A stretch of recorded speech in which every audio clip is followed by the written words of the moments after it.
দাঁড়ান।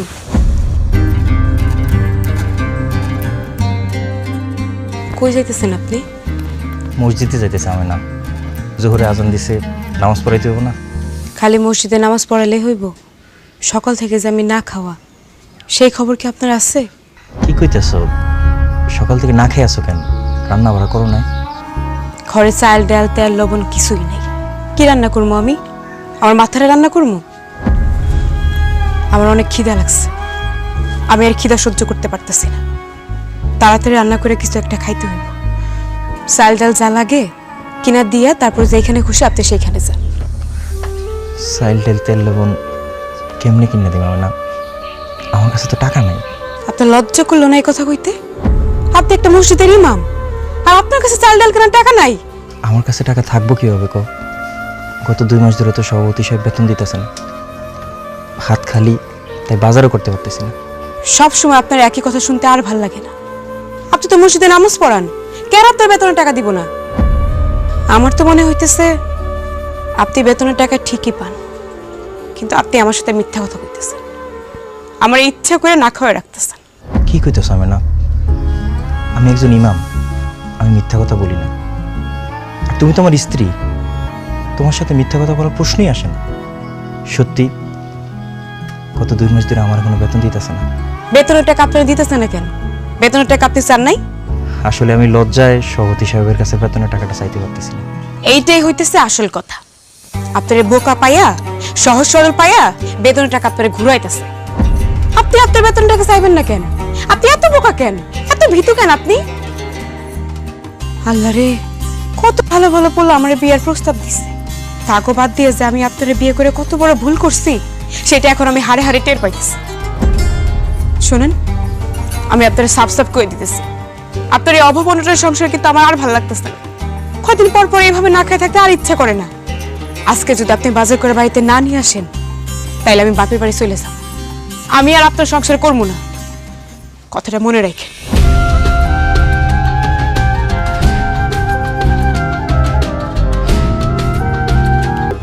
জি সভাপতি সাহেব, আপনার সাথে একটু কথা ছিল, কিন্তু কিভাবে যে বলি বুঝতেছি না। কিভাবে বলবেন মানে? সরাসরি বলে ফেলেন, কি বলতে চান? সভাপতি সাহেব, আমি তো গত মাসে বেতনটা পাই নাই। এই মাসের এখন 10 তারিখ হয়ে গেছে, 2 মাসের বেতনটা বাকি। আমার বাড়িতে বাজার সদাই করা লাগবে, বেতনের টাকাটা দিলে খুব ভালো হতো। আচ্ছা ইমাম সাহেব, এটা কথা বলেন তো, সবসময় আপনি এত টাকা টাকা করেন কেন? এটা কেমন কথা বললেন সভাপতি সাহেব? আমি আমার বেতনের টাকা চাইবো না? আপনি কি কাজ করে বেতনের টাকা চাইতেছেন বলেন তো? আপনি তো আল্লাহর কাজ করেন, করে নামাজ পড়ান। আপনি কি টাকার বিনিময়ে নামাজ পড়ান আমাকে? টাকার বিনিময়ে নামাজ পড়াই না, কিন্তু আমারও তো একটা ঘর আছে, সংসার আছে, পেট আছে। সেই সংসার চালাইতে, পেট চালাইতে টাকার দরকার। তাছাড়া আমরা যখন আপনাকে মসজিদে চাকরি দিয়েছেন, তখন বলছিলেন মাসে 5,500 টাকা বেতন দিবেন। হ্যাঁ বলছি 5,500 করে বেতন দিব। এতদিন তো আপনি 5,500 করে বেতন দিয়েই যেতেছি। খালি গত মাসের বেতন আর এই মাসের বেতন আটকা পড়ছে, কারণ আছে। আপনার টাকার মুয়াজ্জিনের টাকাটা মসজিদের একটা কাজে লাগাইছি। চিন্তা করেন না, একটু অপেক্ষা করেন, সামনের মাসে 2 জনের টাকা একসাথে যা পাইবেন সব দিয়ে দিব। সেক্রেটারি সাহেব, আমার টাকাটা আজকেই লাগবে। আমার ঘরে বাজার সদাই কিচ্ছু নাই। এত মিছা কথা করেন না তো ইমাম সাহেব, আল্লাহ নারাজ হইব। আপনি ঘরে বাজার নেই মানে? আপনি ঘরে বাজার দিয়ে কি করবেন? মাসে তো 15-20 দিন মানুষের ঘরে দাওয়াত খান, মিলাদ পড়েন, টেহা পান, কবর জিয়ারত করেন, হেন টেহা পান, এরপর মক্তবে পোলাপান পড়ান, ওইখানেও তো টেহা পাইতেছেন। এত টেহা দিয়ে আপনি কি করবেন? কবর নিয়ে যাবেন নাকি? আপনি আসলে একটা লুবি মানুষ। শোনেন ইমাম সাহেব, আপনি তো টাকা টাকা করেন না। আমরা আপনার পিছনে দাঁড়ায় নামাজ পড়ি। আপনি যদি টাকার বিনিময়ে আমাকে নামাজ পড়ান, তো আমাকে নামাজ কবুল হইব না। সভাপতি সাহেব, আমি আপনাকে মসজিদের ইমাম, বেতনের টাকা চাওয়া এটা আমার হক, এটা আমার অধিকার। আমি আমার বেতনের টাকা ছেড়ে নামাজ কেন কবুল হইব না? এই শুক্রবারে আমাদের মসজিদে মাত্র 700 টাকা কালেকশন হয়েছে। উত্তরপাড়ার মসজিদে কত কালেকশন হয়েছে আপনি জানেন? 5,000 টাকা। ওই ইমাম সাহেবের গলায় কত সুর, মাধুর্য, সেই কথা শুই না, ওনার বয়ান শুই না মানুষ টাকা দিয়ে দেয়। আর আপনার গলায় তো কোনো সুরই নাই, আপনি কি বয়ান দেন যে মানুষ টাকা দিতে চায় না? শুনেন ইমাম সাহেব, আপনি যদি মানুষের থেকে টাকা কালেকশন করতে না পারেন, আমি কি আমার জমি বেচা আপনার টাকা দিব? যদি বেতনের টাকা ঠিকঠাক মতো পাইতে চান, গলায় সুর আনেন, টাকা কালেকশন করেন, যাতে আমি আপনাকে টাকা পয়সা ঠিকঠাক মতো দিতে পারি। এখন যান তো, ডিস্টার্ব করেন না, কালেকশনের টাকার হিসাব করতেছি, যান। মহসিন সাহেব, আপনার কাছে কিছু টাকা হইব আমার ধার দিতে পারবেন? আমার বাসায় 500 টাকা নেই। আমার কাছে তো টাকা নেই, আমারও তো বেতন দেয় না। আপনি একটা কাজ করেন, খালেকের দোকান থেকে কিছু বাজার সদাই বাসায় লয়ে যান।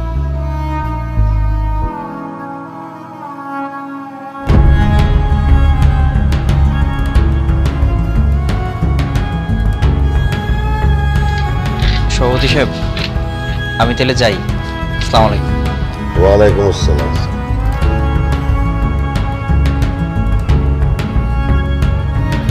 খাবার নিয়ে যেতেছেন, ওইখানে গিয়ে আবার খাইবেন। আমার কাছে আপনি আবার হাদিয়া চান? আমি কি মসজিদ কমিটির সভাপতি? তার বাড়িতে আপনি যে মিলাদ পড়াইতে আসছেন, এইটা তো আপনার 7 জন্মের কপাল। যান। ঠিক আছে, লাগবে না।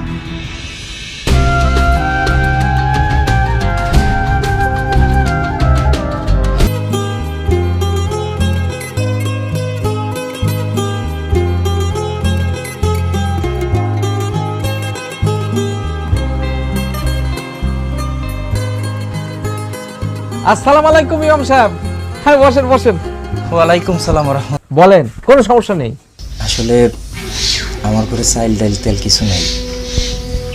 2 কেজি চাইল, 1 কেজি ডাইল, আধা কেজি তেল আর 1 কেজি আলু যদি বাকিতে দিতেন আমার খুব উপকার হতো। ইমাম সাহেব, আপনি যদি বাকি চান তাহলে বাকি লোকজন কি করবো কোন তো? এমনি তো বাকি চালায় ব্যবসা করতে পারতেছি না, এর মধ্যে আপনি আছেন আবার বাকি নিতে। আপনারা বাকি দিলে তো পুরো গ্রামের মানুষজনকে বাকি দেওয়া লাগবো, তখন কি আমার এই ব্যবসা বাণিজ্য টিকবো? আপনি কোন শুক্রবারের দিন খুতবার মধ্যে তো কত জ্ঞানের কথা কন, মসজিদের বাইরে আইলে কি জ্ঞানের কথা সব হাওয়া হয়ে যায়? আবার আইছেন আমার দোকানে বাকি খাইতে। খালেক ভাই, হাতে টাকা নাই তো, এই জন্য বাকি চাইতেছি। দেন ইমাম সাহেব, মিথ্যা কথা কইন না, আল্লাহ কিন্তু সহ্য করবে না। আপনি ইমামতির টাকা পান, আবার মিলাদ পড়লে টাকা পান। এছাড়া কয়েকদিন আগে যে আপনি আমার ওই আব্বার কবর জিয়ারত করলেন, আপনার আমি 100 টাকা দিলাম। বিয়া পড়াইলে টাকা পান, কোরবানি দিলে টাকা পান। আপনার তো ইনকামের উপরে ইনকাম। তারপরে তো মাসে 15 দিন মানুষের বাড়িতে বাড়িতে দাওয়াত খান, আর যা ইনকাম করেন সবই তো থেকে যায়, আপনার তো কোনো খরচ নাই। ইস, কি আরামের জীবন আপনাকে। আগে জানলে আমি মাদ্রাসায় পড়া আপনার মতো হুজুরি হইতাম। আপনার কাছে টাকা নাই এই কথাটা কি আমার বিশ্বাস করতে হইব? আসলে মানুষের বাড়িতে বাড়িতে ফাউ খাওয়া অভ্যাস হয়ে গেছে, তো হের লেগে আমার দোকানে এসে ফাউ খাওয়ার ধান্দা করতেছে। না ভাই, আপনি আমার ভুল বুঝতেছেন। আমি তো ফাঁক খাওয়ার কথা বলি নাই, আমি তো বলছি বাকি দিতে। টাকাটা আমি ফেরত দিয়ে দেবো আপনাকে। ইমাম সাহেব, এর আগেও আপনার কাছে আমি 950 টাকা পাই, কই সেই টাকা তো দিলেন না। ফাউ খাওয়ার ধান্দা করতেছেন দেখেই তো আগের টাকা না দিয়া আবার বাকি খাইতে আইছেন। ভাই, আমার ভুল হয়ে গেছে, আপনি আমার মাফ করে দিন। আগের টাকাটা না দিয়ে নতুন করে বাকি চাওয়াটা আমার ঠিক হয় না। আসলে বেতন পাইনি তো, হাতে টাকাটা নাই। টাকাটা পাইলে আপনার টাকাটা দিয়ে যাবেন। দাঁড়ান, আপনি হুজুর মানুষ, আপনার বাকি না দিলে আবার উল্টো পাল্টা কি বদদোয়া দিবেন, আমার ব্যবসা লালবাতি জ্বালিয়ে দেবো। বয়েন, আমি দিতাছি।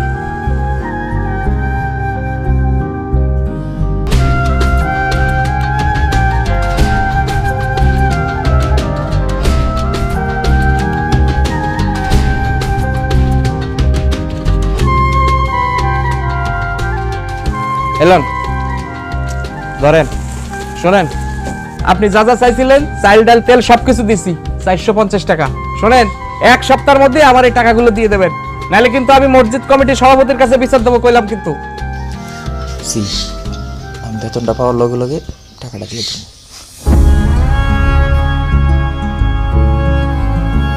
আর পারলে গত মাসের বাকি টাকাটাও দিয়েন।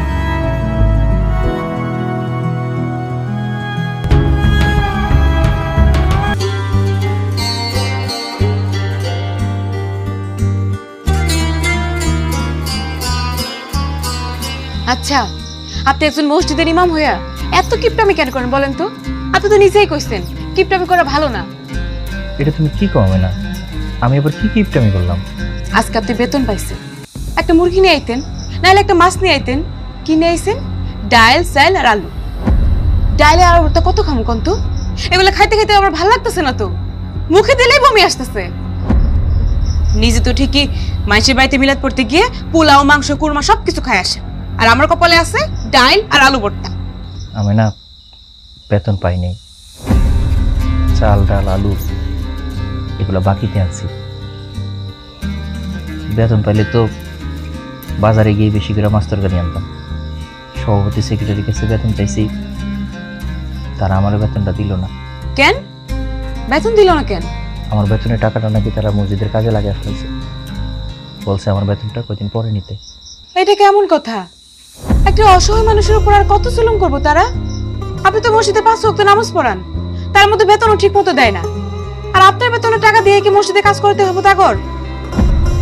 শুনেন, আমি বুঝে গেছি, খালি ইমামতি কইরা আপনি ভালো মতো সংসারটা চালাইতে পারবেন না। আপনি এক কাজ করেন, ইমামতির পাশাপাশি অন্য একটা কাজ করেন। কি কও? অন্য কি কাজ করুম? কত কাজই তো আছে, গ্রামের মানুষের সাথে যে কোনো একটা কাজে লাগে যান। না না, আমি এটা পারবো না। আমি ইমাম, আমি আমার মুসল্লিগুলোকে কাজ করতে পারি, আমার লজ্জা লাগে। শুনেন, পেটে খিদে রাইখা চোখে লজ্জা নিয়ে ঘুরে কোনো লাভ নেই। বেতনই তো পান 5,500 টাকা, তারপরে মসজিদ কমিটি ঠিক মতো বেতন দেয় না। যে মাসে বেতন দেয় ওই মাসে 500-1000 টাকা কম দেয়। এইভাবে চললে তো আমাকে সংসারে কোনো দিনই উন্নতি হইব না। যেই হারে জিনিসপত্রের দাম বাড়তেছে, দেখা গেছে আমাকে সবসময় না খাই থাকা লাগবো। তাই আপনার কালকে থেকে অন্য যে কোনো কাজ করতেই হবে। না না না, আমি পারবো না, আমার মাফ করো। ঠিক আছে, আপনি যেহেতু কাজ করতে পারবেন না, আপনার যেহেতু কাজ করতে লজ্জা লাগে, তাহলে আমি কালকে থেকে মাসের বাড়িতে কাজ করতে চাই। এটা তুমি কি কও না? তুমি আমার ঘরের বউ, আমার ঘরের ইজ্জত, তুমি কেন মানুষের বাড়ি কাজ করতে যাও? আচ্ছা, ঠিক আছে, কালকে থেকে আমি ইমামতির পাশাপাশি একটা কাজ খুঁজে নেব। কথাটা জানি মনে থাকে।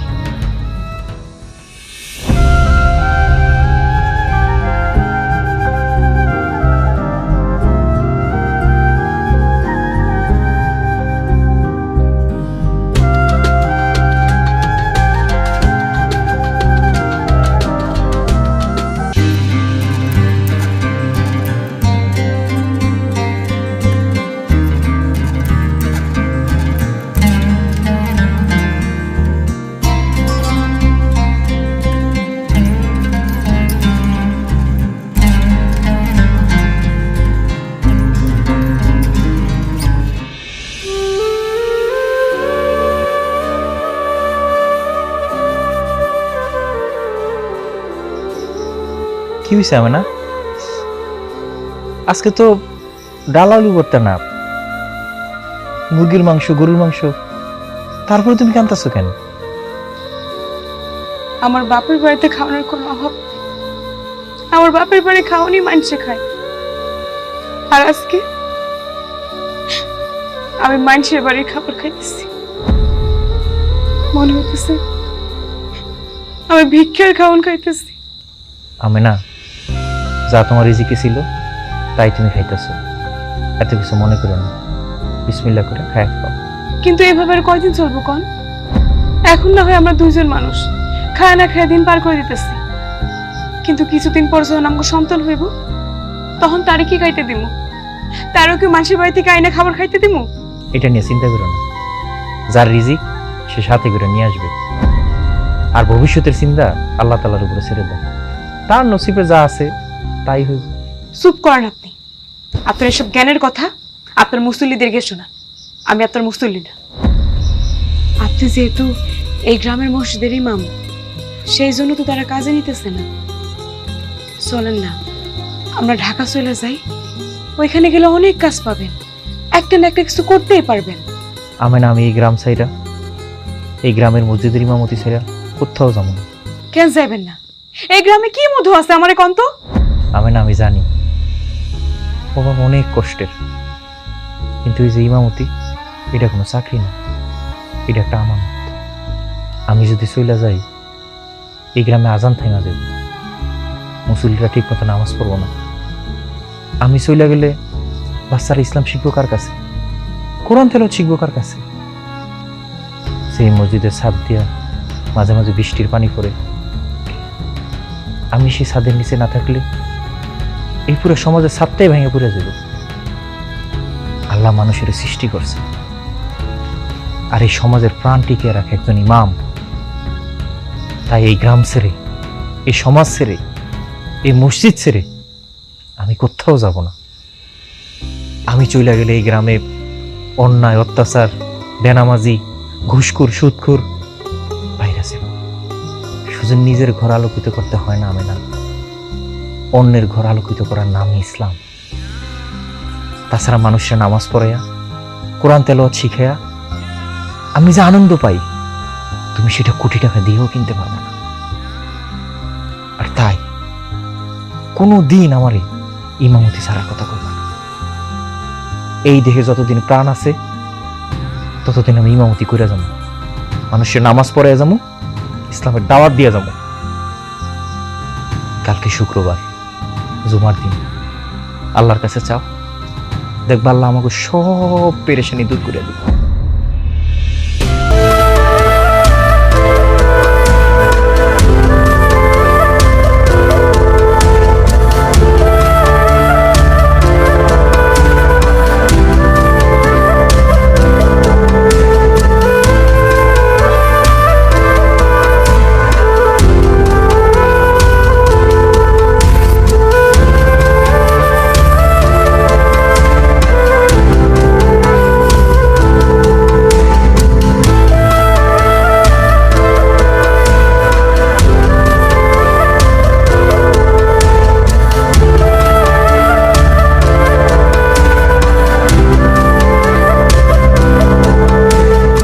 রিক্সা যাবেন নাকি?